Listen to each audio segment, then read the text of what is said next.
Selamat siang.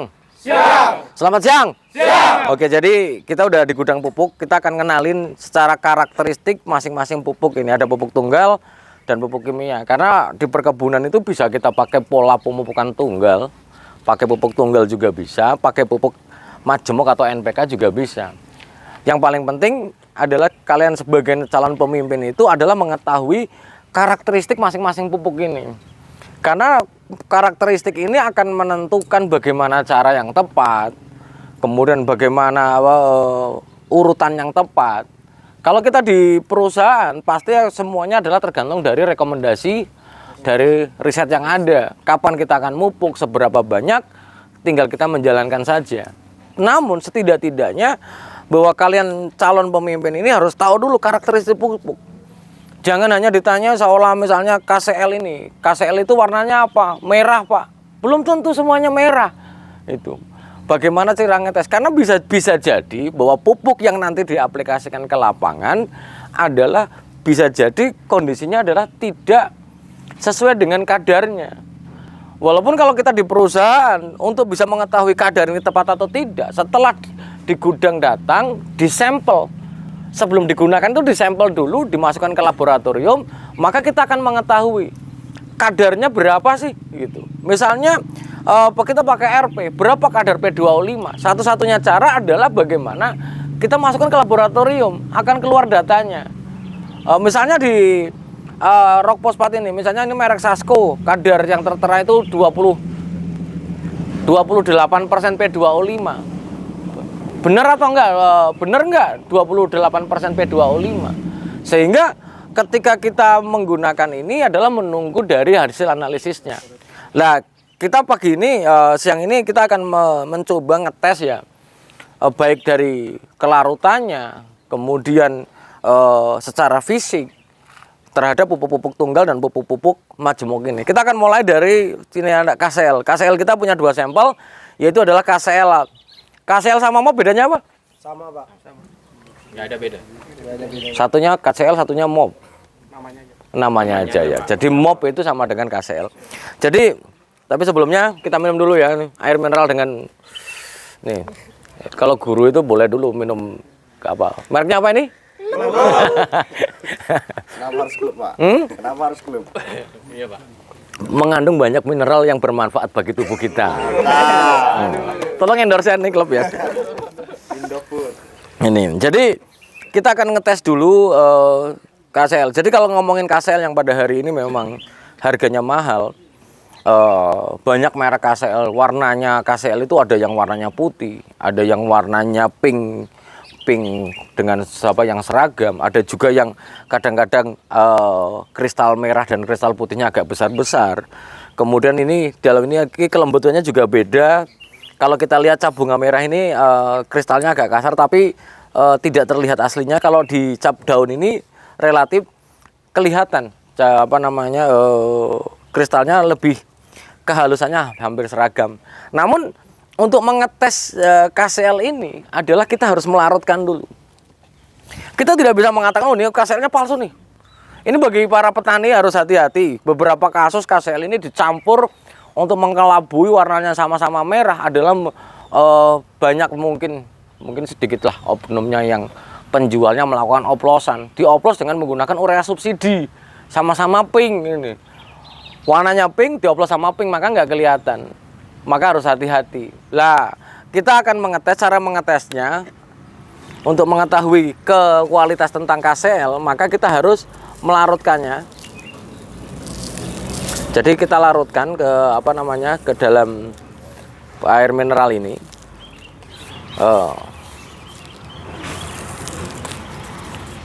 Ini. Jadi ini nanti salah satu cara mengetahui kualitas dari KCL. Nah itu cocok. Kalium klorida atau MOP ini adalah memiliki reaksi karena dia adalah garam. Yang pertama, kalau kita lihat buktikan ini. Pegang, yuk. Bagaimana rasanya? Dingin, Pak. 1, dingin. Ini KCL yang asli adalah kalau dipegang dingin. Kedua, nguap nih. Ini kalau Anda lihat perhatikan nih, ada uapnya nih. Nih, kalau kita ini coba pegang ya. Dingin nggak? Ya dingin Pak. Oke, ini cap daun ya. Nah, ini. Kemudian kalau untuk mengetes keaslian KCL, kualitas KCL adalah ini larut sempurna atau enggak? Nah, makanya kalau kita mau ngetes kita letakkan aja dulu. Kalau dia benar-benar KCL yang murni, maka dalam sepersekian jam dia nanti akan terjadi pemisahan antara air dan KCL-nya itu berpisah. Walaupun sekarang kita kocok dalam bentuk larutan yang berwarna merah seperti ini. Tapi yang pertama adalah dingin dan menguap. Kemudian kalau kita biarkan nanti lama-lama akan memisah. Kemudian kita akan bandingkan dengan ini cap bunga merah ya. Nanti di akhir sesi semoga sudah ada terjadi pemisahan yang berarti. Kalau seandainya Anda mengetes ini, Anda pengguna di lapangan, kemudian dites, nih, pertama dilihat nih, bentuknya kayak gini nih. Ini belum apa namanya, ini ciri-ciri KCL. Tadi yang sama, cap daun juga kita letakkan tidak langsung dia langsung berubah warnanya. Kemudian kalau kita kocok, ini kita kocok ya.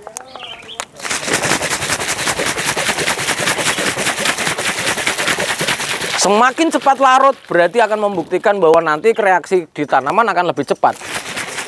Pegang, isi. Dingin nggak sih? Dingin Pak. Dingin. Nguap juga, maka kita letakkan dua-duanya nih.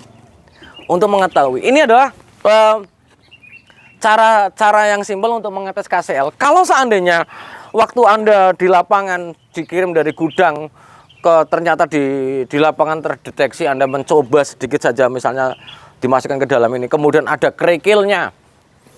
Itu kemudian ada kayak apa namanya pasir kuarsa putih yang sering dimain-mainkan di dalam KCL ini, segera bikin laporan, Anda laporan kepada riset.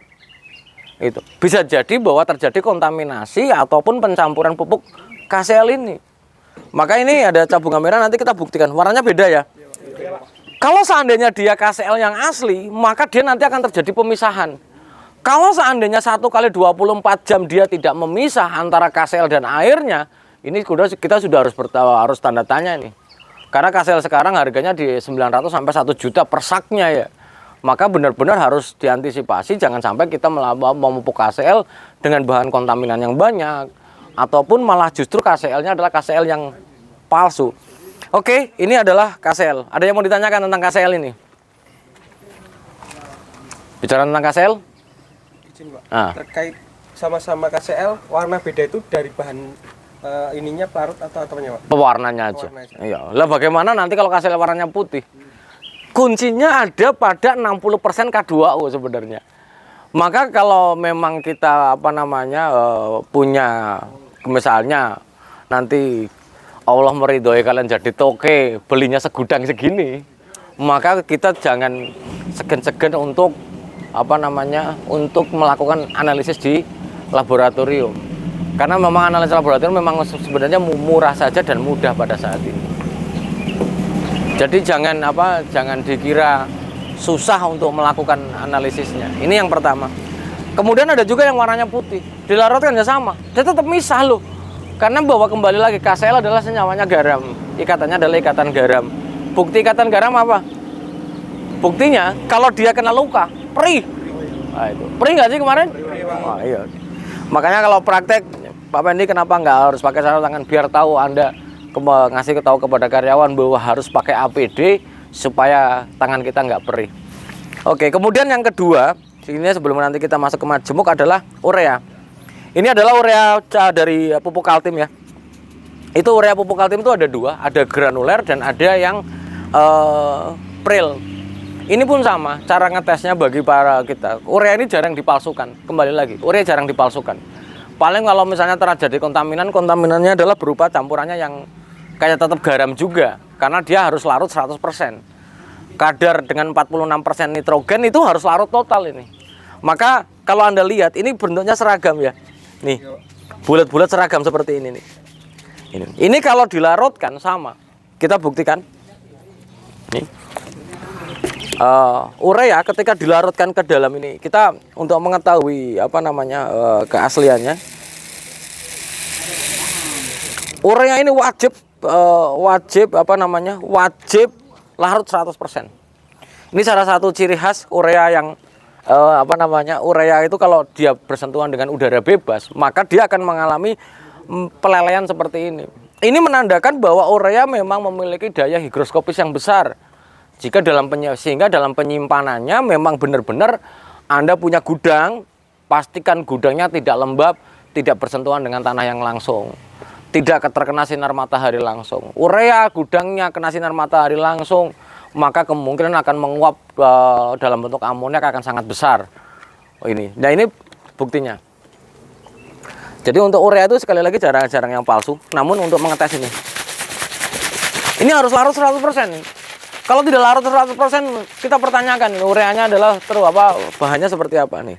Nih. Kayak ini kalau dilihat ini, nih. Dingin nggak? Dingin, Pak. Nah, ini Ji. Iya, Pak, dingin, Pak. Dingin, Pak. Berarti sama-sama disah ya dinginnya. Nih, larut 100% nggak? Larut, Pak, larut. Nah ini, makanya kalau Anda ini nyambung ke penggunaan urea untuk pemupukan di pre-nursery, maka benar-benar harus larut 100% dan dipastikan larut semuanya.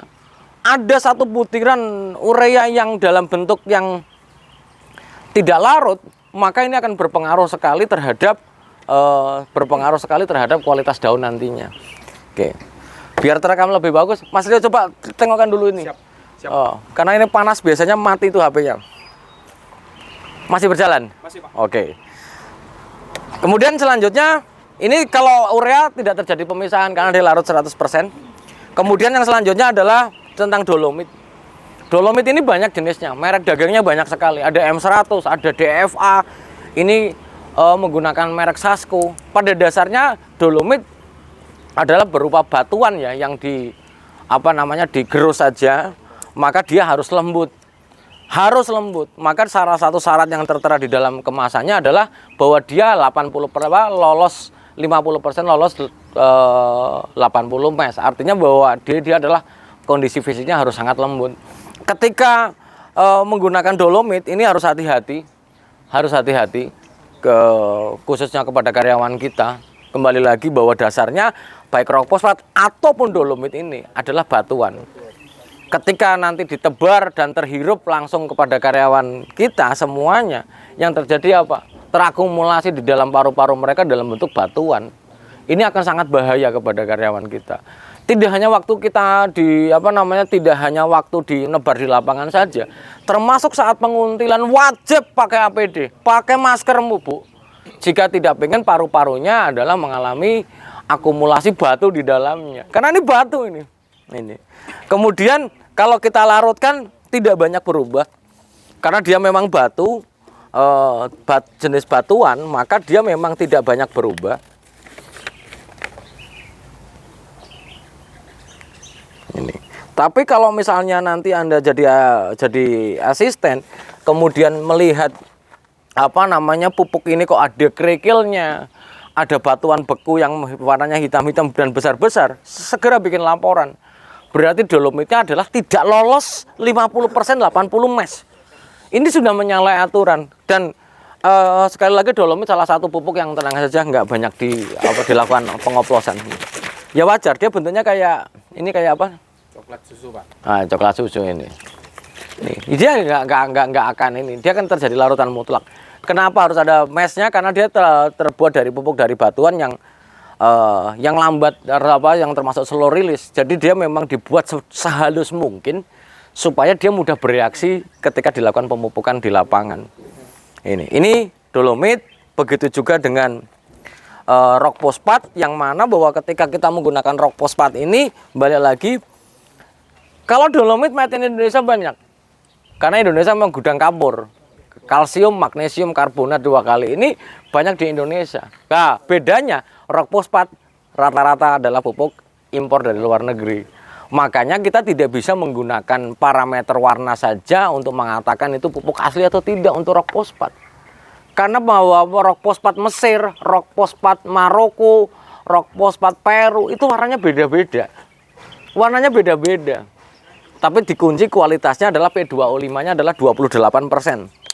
Ingat di Indonesia ada juga fosfat alam, tapi kandungannya masih rendah karena memang fosfatnya termasuk fosfat yang muda. Beberapa kasus terjadi fosfor terjadi main-main di dalam pupuk ini, khususnya bagi kalian yang nanti akan menggunakan di lapangan.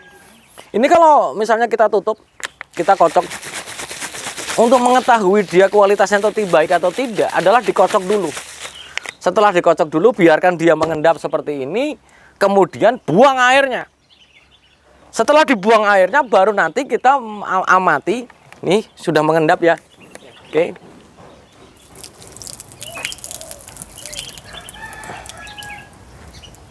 Nih, baru diamati. Nih. Beberapa kasus terjadi pupuk ini tidak tepat secara, atau ada main-main atau pupuk rock fosfat ini dioplos, adalah ketika sudah ditaburkan endapannya ini adalah nih.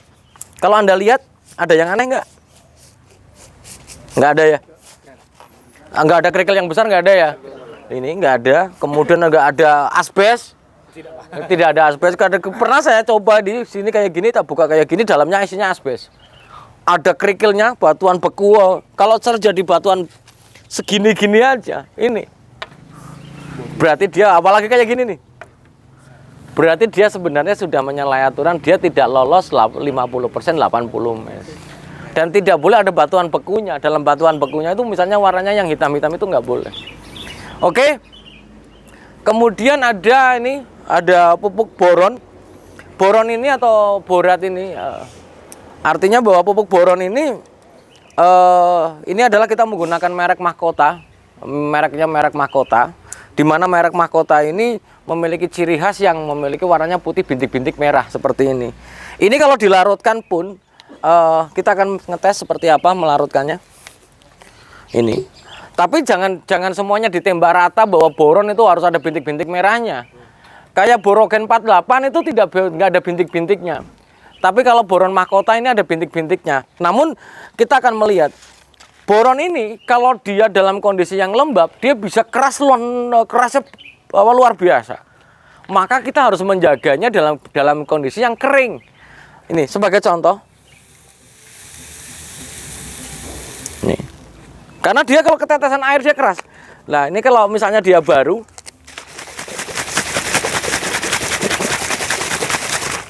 nih, maka dia larut nih. Walaupun nggak 100% tapi larut. Bedanya kalau dia boron sudah ketetesan air atau lembab di gudang, naudzubillah mau larut itu. Sekali lagi saya ulangi ya, boron ini kalau dalam kondisi kering seperti ini dan dia terus ditebar, itu nggak ada masalah. Dia larut akan larut seperti ini. Tapi kalau seandainya di gudang dia ketetesan air atau terjadi dalam kondisi yang lembab sekali, maka seringkali dia susah larut. Sehingga kalau kita gunakan ke lapangan, reaksinya lebih lambat dibandingkan dalam kondisi yang kering. Maka tanggung jawab kalian semua nanti di divisi, jika memang ada gudang pembantunya, wajib menjaga pupuk boron ini tidak boleh dalam kondisi yang lembab, supaya reaksinya cepat di lapangan. Apalagi pemupukannya melewat pucuk. Kalau nggak lewat ketiak, baru lewat tanah. Maka kalau kita lihat ini, Anda lihat di rumah saya itu, yang udah saya coba nih, lama-lama keras nih. Tapi walaupun dia tidak akan larut sempurna 100% dalam waktu yang cepat, tidak seperti itu. Ini adalah boron. Nih. Kemudian kenapa dia warnanya kok agak memerah? Karena ada bintik-bintik merahnya. Tapi kalau misalnya borogen 48 nggak ada, warnanya ya putih-putih seperti urea saja. Oke. Kemudian ini ada kiserit. Kiserit itu MgSO4 ini memiliki dua jenis ya, secara umum, secara fisik. Yang pertama memang kiserit itu ada yang berupa bubuk seperti ini bubuk kayak gini, halus. Ada juga yang bentuknya kristal, hampir seperti ZA. Lah warnanya dia yang sedikit keabu-abuan, tapi memang kandungannya ya tetap sama saja. Yang paling penting dalam kiserit adalah sama seperti boron, adalah tetap bagaimana menjaganya tidak boleh dalam kondisi yang lembab. Jika dalam kondisi yang lembab boronnya kiserit ini, maka dia bisa membatu dengan sangat keras. Kalau sudah membatu, kita palu aja susah, naudzubillah itu. Seperti itu. Kemudian kiserit ini bagi masyarakat hati-hati, karena ada kiserit lokal yang mungkin ini, tapi masih bisa dipakai walaupun kadarnya relatif lebih sedikit dibandingkan kiserit yang kita impor dari Jerman. Kiser itu rata-rata kita ambilnya dari Jerman ya, kita impor dari Jerman. Kemudian yang terakhir, nanti Anda silakan observasi bentuknya seperti apa. Yang terakhir adalah tentang NPK. Pupuk NPK kita di tanaman yang sudah menghasilkan atau panen adalah menggunakan 13,6 atau 13,8, 27,4 plus 0,65 boron. Dan yang untuk yang kedua, jika memang tanaman belum menghasilkan adalah menggunakan 12, 17, 2 plus trace elemen.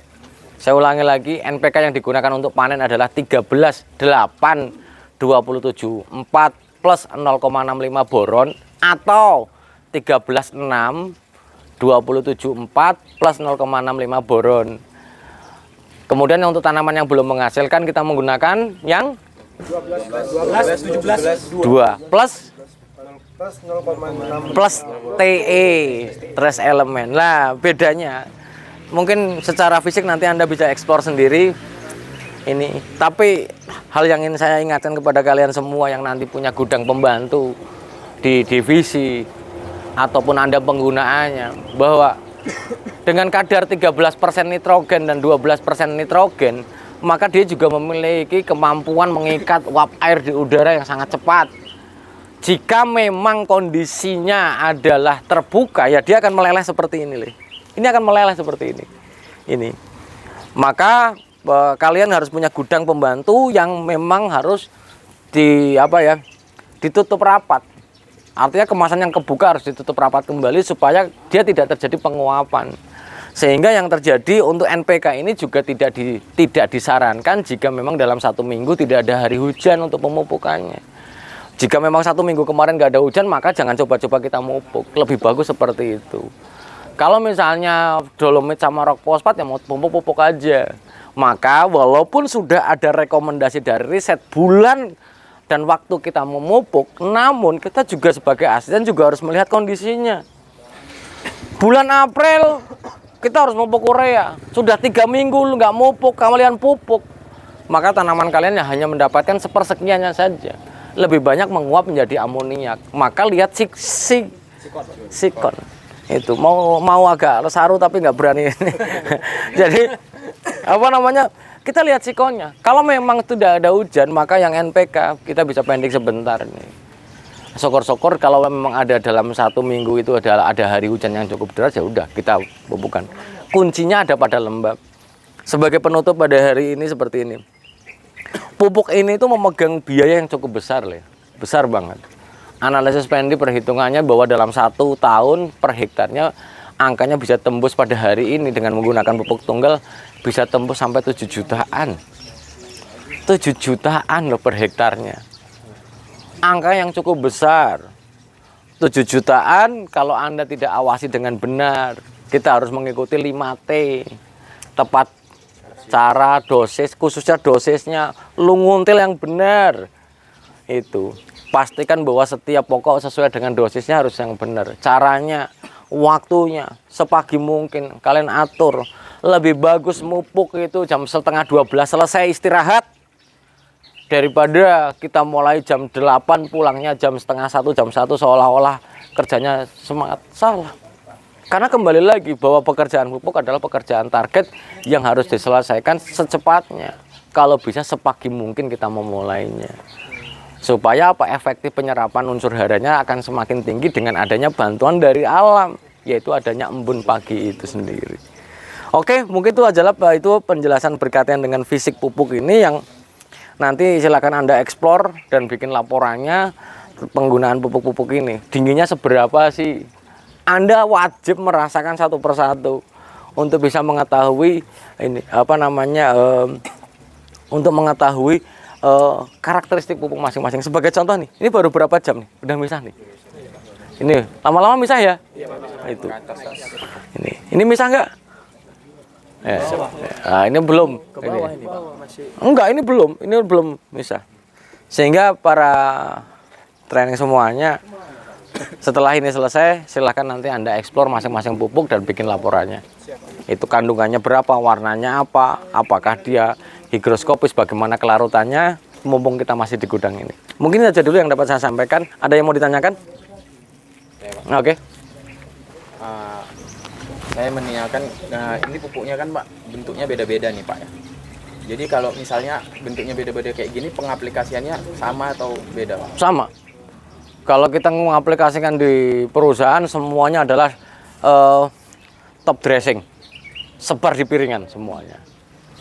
Sebar di piringan, top dressing semuanya. Maka harus disebar di piringannya. Itu kita kalau mau benam, tenaga kerja benam mau berapa banyak ini kalau untuk perusahaan. Kalau kita di lapangan sesuai dengan yang pernah kita praktekkan, semuanya top dressing. Urea, KCL semuanya adalah top dressing. Cuma beda lokasinya saja. Untuk rock fosfat sama dolomit agak keluar dari piringan. Itu. Tapi kalau untuk NP, untuk urea dan KCL adalah tetap berada dalam piringan, yang penting tepat pada jarak dari tanamannya berapa gitu. Oke, yang lain satu lagi. Ini kan untuk boron sendiri Pak, kalau dilihat jika terkena air itu mengeras gitu kan Pak? Yes. Nah itu kalau mekanisme pelarutannya kalau diaplikasikan itu seperti apa Pak? Bagaimana menyerap menjadi Iya, makanya boron itu seolah-olah kayak garam yang kuat ya. Kayaknya gampang banget larut. Sebenarnya tidak. Ini kalau kita lihat kembali lagi. Nih, dia tidak mudah larut sebenarnya. Nih, tidak mudah larut. Ini maka dia akan slow banget sebenarnya. Karena bahwa boron ini unsur hara mikro, maka selalu saya sampaikan kepada para petani juga kalau ada yang bertanya, boron lebih bagus tidak dicampur dengan pupuk apapun. Aplikasinya single. Ketika ditebarkan ke pucuk kelapa sawit itu, dia akan mengeras dulu. Dengan adanya hujan dia lama-lama akan luruh pelan-pelan sebenarnya.